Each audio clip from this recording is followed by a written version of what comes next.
Good morning. It is a very nice cold January day today. Today I am in Chew Magna doing the Bristol Three Peaks walk. So yeah, 27 kilometre round circuit of Chew Valley Lake area. So yeah, it should be quite nice. Yeah, I haven't really done as much sort of stuff with this channel as I would have liked to have done last year. A lot of stuff came up, got really busy really fast, and yeah, just didn't have time. But this year it's going to be better. So yeah, got a lot of things lined up.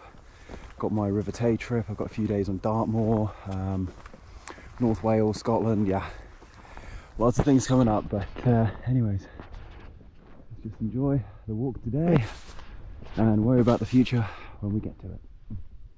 But yeah, beautiful sunrise.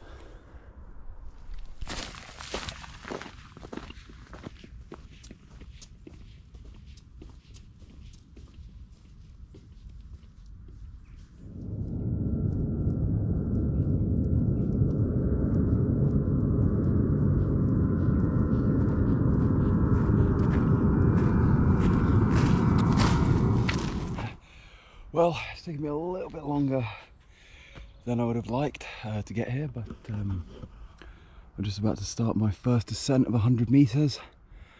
I think this is the first hill, or the first peak, but I'm not too sure. According to what I've seen on the internet, it's quite undulating terrain, but yeah, it should be quite fun. Also, a good chance to probably field test my Mindor Bhutan boots.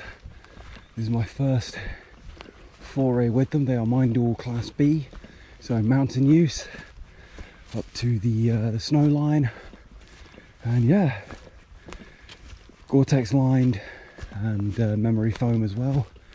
So yeah, see how they fare.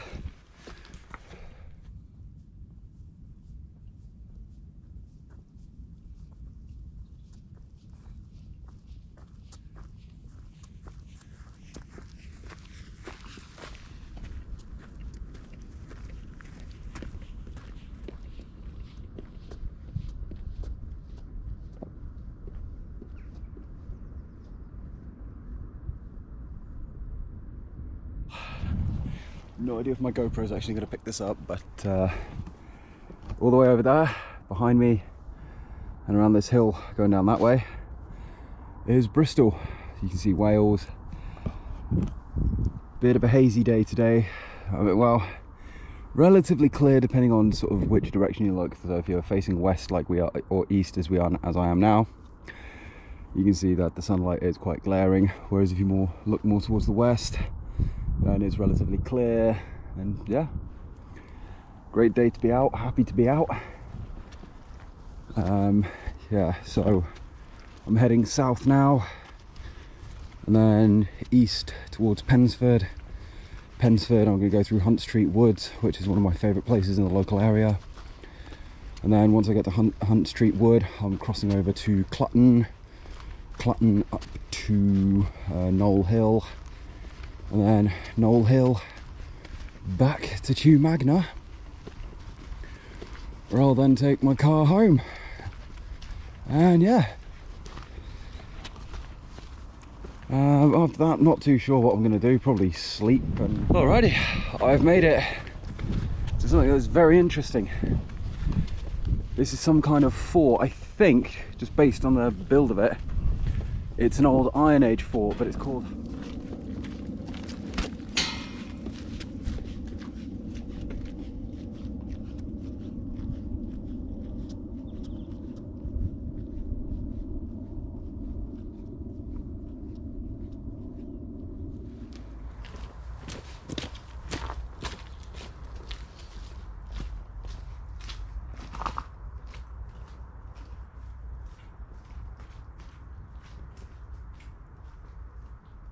Okay, so just beyond that slight rise there in front of me is Pensford Viaduct, and the trains so it was built to basically allow trains from the North Somerset and Bristol line to cross the River Chew. Unfortunately, the branch shut down in the late 1950s, early 1960s, before the Beaching Act, because there was a major flood and it damaged the foundations of the viaduct, so they stopped running trains. And what's interesting is the North Somerset and Bristol Railway, which linked with the GWR Railway just outside of Bath, the Bath to Portsmouth line. Basically, that used to run through sort of Monkton Combe, Midford, and basically just following the Cambrook Valley, the Cambrook River and Valley. And what's interesting about the Cambrook is that is where there was a lot of the old Somerset coal mines are located. So this railway was built to facilitate the moving of the coal.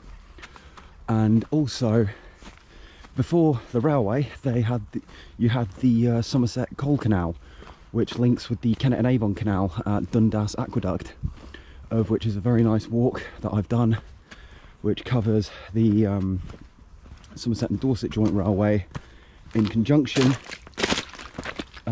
with the Bristol, the North Somerset and Bristol Railway, and the remains of the Somerset Coal Canal. So yeah, just a little bit of the local industrial history and all that. Yeah, I might have to redo that walk at some point and actually document it, but yeah, that's for another day. So, this is a relatively large patch of flooded ground. I'm going to have some fun here.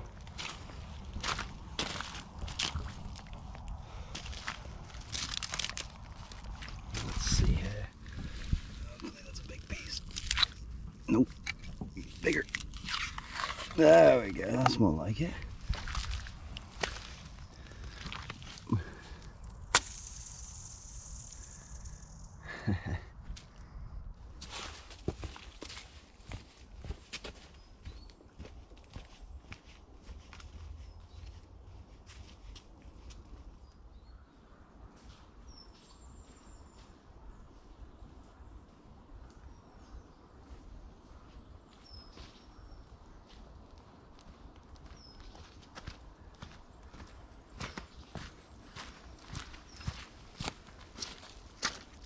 Okay, so I stopped here where I'm going to have some lunch. Let's see, what did I bring with me today? GoPro batteries, rain gear. Even though I don't really need it, my personal philosophy is better to have it and not need it than, you know, need it and not have it. Oh, I can't wait to boil some water. Let's have this look. See, what am I feeling today?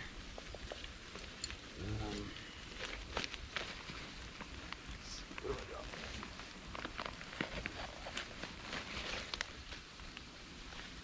No, I'm not feeling chicken tikka today. No, oh no, mac and cheese. I want mac and cheese. Yeah. Something to eat, mac and cheese. Always a good shout. Hands down, probably one of my favourite camping meals. And yeah. And where is it? There we go. And we need my something to eat MSR wind burner. Make sure everything is down there. Actually, I'll just use that as a seat. I'll just use my dry bag as a seat pad for the time being.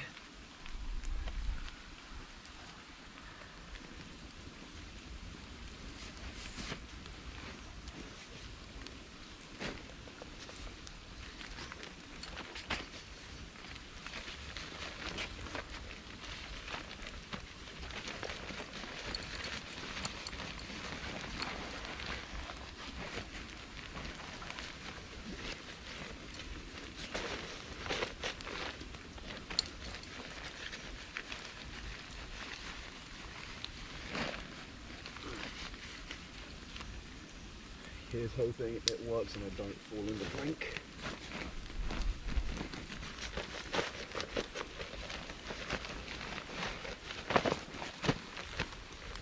There we go. that, by putting my insulator jacket into my dry bag, I've now improvised the camping seat, which is great. A little bit wobbling, but let's see. I haven't tried this thing up in probably 9 months or so, give or take. Well, I wouldn't say 9 months, I said only 6, so. Okay, seems to be working.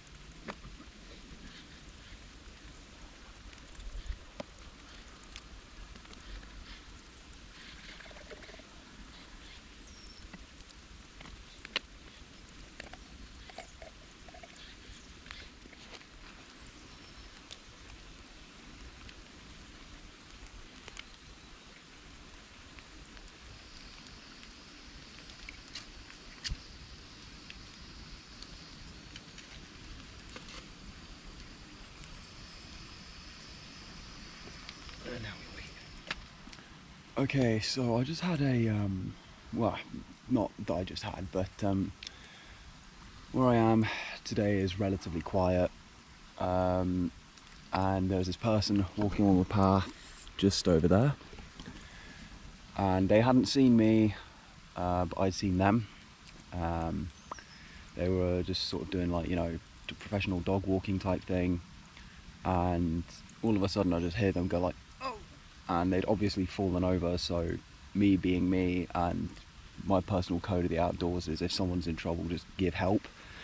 Went to investigate, and it is honestly one of my biggest fears. Like, had I been out here and had it been something serious, not just, you know, one of the dogs accidentally knocking them over and that sort of thing, it is something that worries me, because I do spend a lot of time outside on my own, and it's just moments like that that just, you know, make you think, that doesn't make you think, but makes one think, you know, what's my plan B? Which is why, for me personally, I always tell someone where I'm going, what I'm doing, and yeah, when I'm expected back, really. But yeah, anyways, more on to jolly news, back to lunch. So, that was a relatively good and interesting lunch. As standard, leave no trace, only footsteps. So yeah, just gonna move on now through the rest of Hunt Street Woods. Okay, so before my GoPro battery died, yeah, just gonna keep on pressing through Hunt Street Woods, and yeah, just moving on now. And yeah, I have a gut feeling that today's activity might later on turn into a night op. So yeah, there's that to look forward to. I've got my insulating layer, and yeah, well, yeah, yeah, it was a good lunch, fun lunch, and yeah, moving on.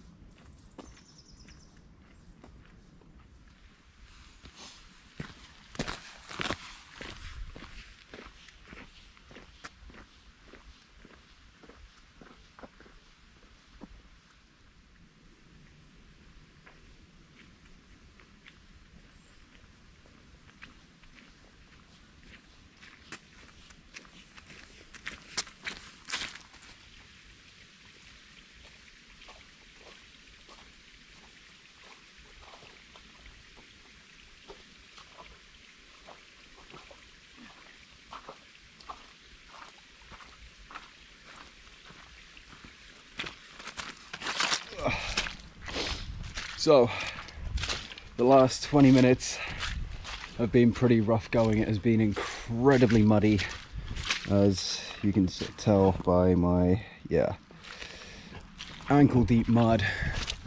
And I'm getting to the high ground just up ahead. So hopefully this is the last patch of mud of that caliber that I have to go through.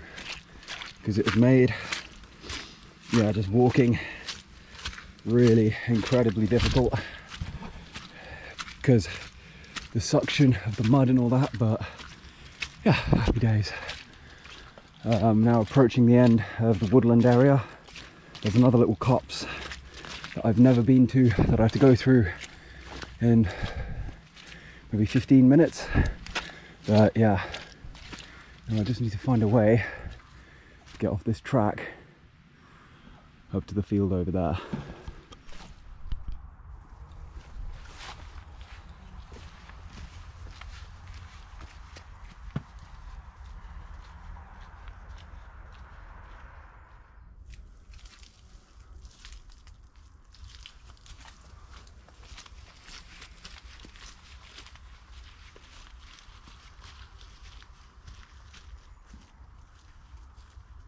Fact that my GoPro is not going to pick this up, but basically there's a hill just way over there in the distance, basically that line over there, that's where I have been.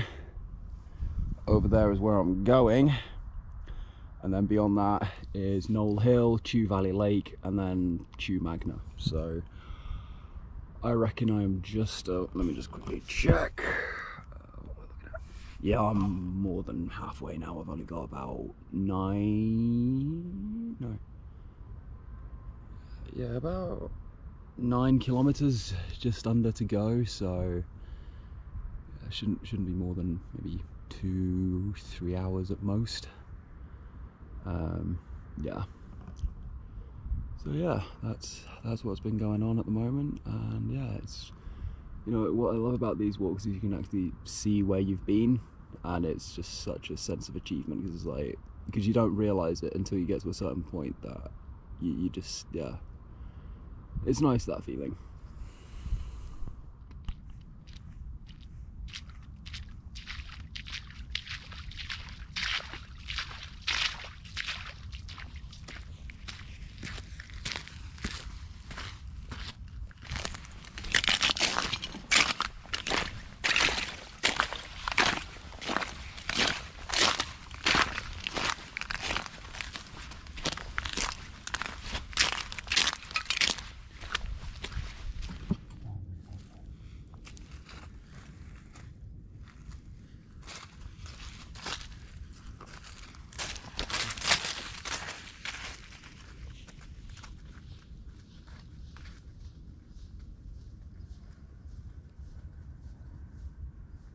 Okie dokie, so bit of an update.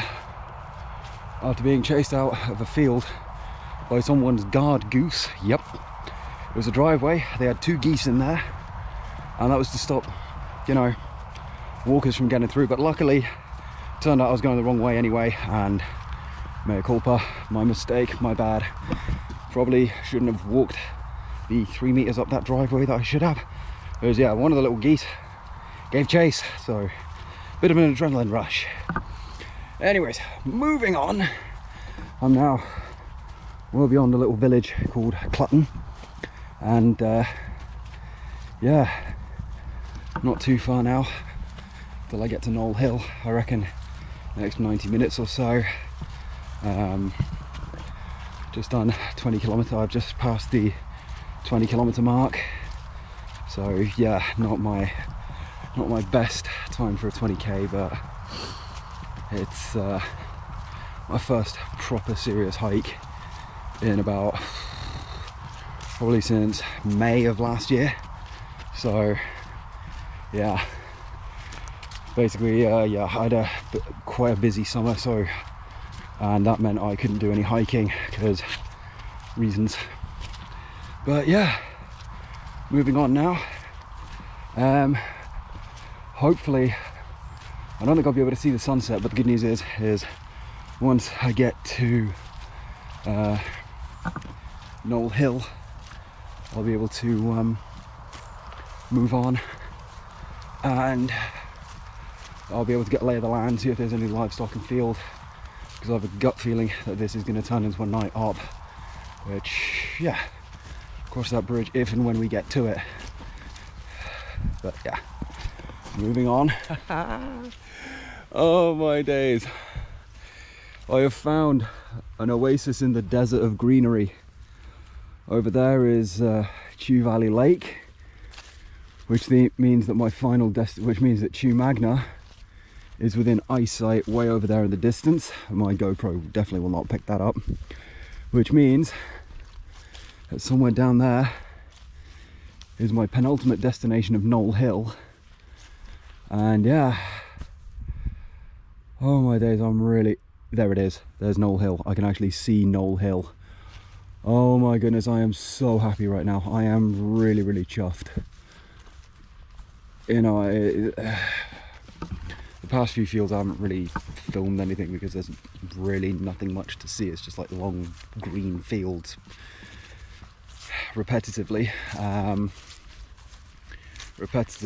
and it, yeah, the camera wise there's nothing to see, and also quite busy.